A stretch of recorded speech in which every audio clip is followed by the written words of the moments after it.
écrivains.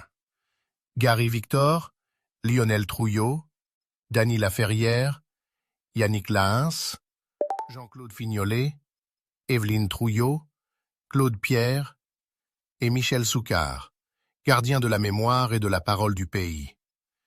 Ils étaient intellectuels, Jean Casimir, Suzy Castor, Michel Hector, Laënnec Urbon, Michel Pierre-Louis, Magali Como-Denis. Des femmes et des hommes qui portaient la flamme de la pensée haïtienne. Ils étaient artistes. Raoul Peck, Amos Coulange, Georges Castéra, Guy Régis Junior, Willy Saint-Louis, Claude-Henri Acacia.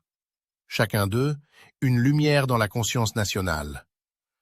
Le 29 septembre 2003, ils signèrent une déclaration historique disant « Nous ne participerons pas aux célébrations officielles, car le gouvernement utilise la mémoire de 1804 à des fins de propagande. » Mais, au même moment, le président Jean-Bertrand Aristide réclamait à la France le remboursement des 21 milliards de dollars qu'Haïti avait été forcé de payer comme dette de l'indépendance.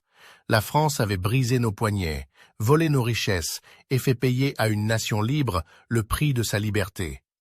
Pendant que le peuple exigeait justice, beaucoup d'intellectuels restèrent à distance, voyant dans cet appel aux réparations une manœuvre politique. Ils choisirent de défendre les principes moraux. Mais le peuple, lui, perçut ce silence comme un abandon de l'histoire elle-même.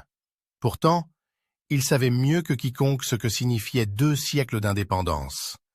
Il savait que 1804 n'était pas une date, mais une lumière, une flamme pour l'humanité tout entière.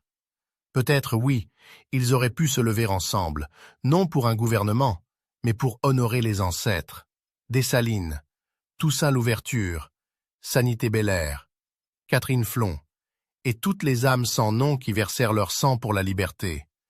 Car célébrer 200 ans de liberté ne veut pas dire ignorer la souffrance, mais se souvenir que la lutte pour la justice n'est jamais terminée.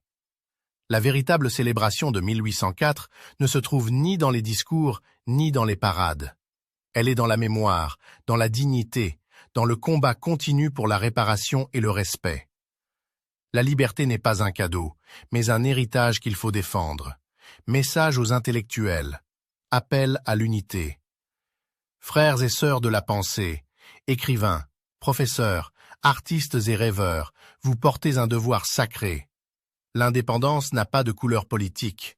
Elle n'appartient ni à un parti, ni à un gouvernement, mais au peuple, à la nation et à l'esprit de ceux qui ont refusé de plier.